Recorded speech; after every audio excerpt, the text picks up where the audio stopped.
Good morning, everybody. Here, I'm going to turn this around here. Actually, get it right. Good morning, everyone. It's Cathy Haig here at the Magical Urban Vegetable Garden. Happy Easter weekend, Passover, or maybe it's pagan holidays, or maybe you don't celebrate anything. Whatever it is, I hope you're having a good day. I wanted to talk about microclimates. There's a lot of us that are out cleaning up our yards this weekend. It's kind of a thing around here. Mine's a hot mess after winter. It always is. And so there's a lot of stuff going on here.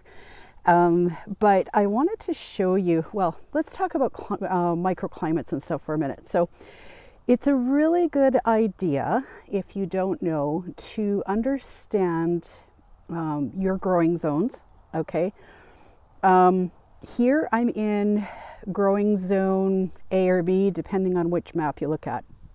Now, this isn't the whole thing. That basically gives you the range of temperatures that are normal in that area, and it helps you decide on what kind of shrubs and trees and plants and stuff are going to do well, especially on a perennial basis. It also helps you figure out what your growing season, how long your growing season is, all those kinds of things. But there's a lot more to it. Like, do you have a dry zone 6A or B? Do you have a wet zone 6A or B or 10 or 3 or whatever it is? Like, you have to figure it out. So what I can grow here in zone 6A or B as a very wet climate is very different from what my mom can grow in the Okanagan, where it's a very incredibly semi-desert in the Okanagan, as a zone 6 or 7 or whatever she's in over there. But microclimates happen in our yards, and these are little areas that, depending on the wind, the shelter, maybe it gets more sun on certain sides of your house or property, can give you very different growing regions. And if you pay attention, this can really help with what you plant where. So I'm in the back behind the house here. It does get some shade depending on the angle of the sun during the day, especially through winter. It's more protected. It doesn't get as much wind like through the winter, and it warms up more quickly in the spring. And I'm going to switch this around here. I've got my our lilac, one of the lilac shrubs back here. Now we have the same ones forming a hedge out front against the road. These ones, as you can see, are much bigger. Well, you wouldn't know because I can't show you the other ones right now. These ones are several days ahead just because they're actually opening, right? And it starts putting out flowers much sooner than the ones out front, because the ones out front get a lot more wind and it's just a bit colder there.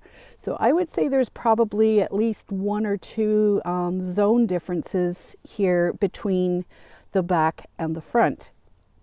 Now I have other, I'm going to get up here.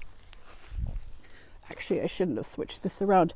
It allows, in the back here, I get, as you can see, I've got my raspberries and blackberries mostly pruned. I haven't cleaned up the mess yet. But it provides a bit of sheltered area, and so things like my raspberries and blackberries tend to come a bit sooner than they probably would elsewhere. But then I've got a completely different zone right along the front of the house.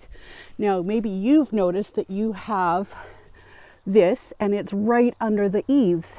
Now, under the eaves of the house is where most people end up not knowing what to do anything with.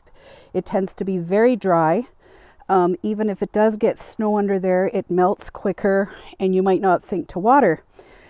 So the key is to have plants that actually really thrive in that sort of environment. So I haven't cleaned up here yet, as you can see, but I've got sage and I've got thyme that's starting to put out little green shoots there in the back. Because it's up against the cement of the house, it's warmer, and being very dry, I would say my guess is that this is roughly a zone maybe 7 or even 8, depending on the winter. And along the front of the house is even drier because it's very sheltered on that side. You hardly ever get wind. So I'm trying growing grapes over there. We'll see how that goes. I'll keep you posted. But here I have things that tend to do well in, much drier, warmer spaces. I've had this sage plant come back several seasons now, as well as the thyme underneath. Remember, it's kind of a Mediterranean plant, and it likes it dry. It tends to thrive in, sandy kind of alkaline soil.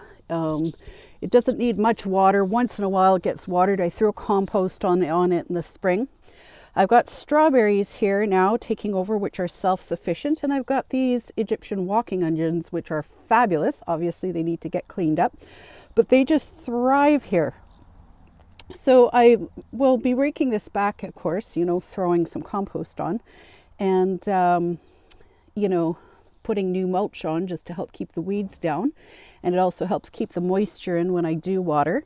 They do a lot better, but it's much different. Now, if you have a space like this on your house that you haven't been able to figure out how to do anything with, take a look. You got to figure out what your growing zone is, how hot your summers are. If you live in Arizona, it's going to be very different from somebody living in Colorado or the southern UK, or wherever it is that you are. But generally speaking, maybe you don't have a greenhouse, maybe you don't have a set garden space, your yard is too small.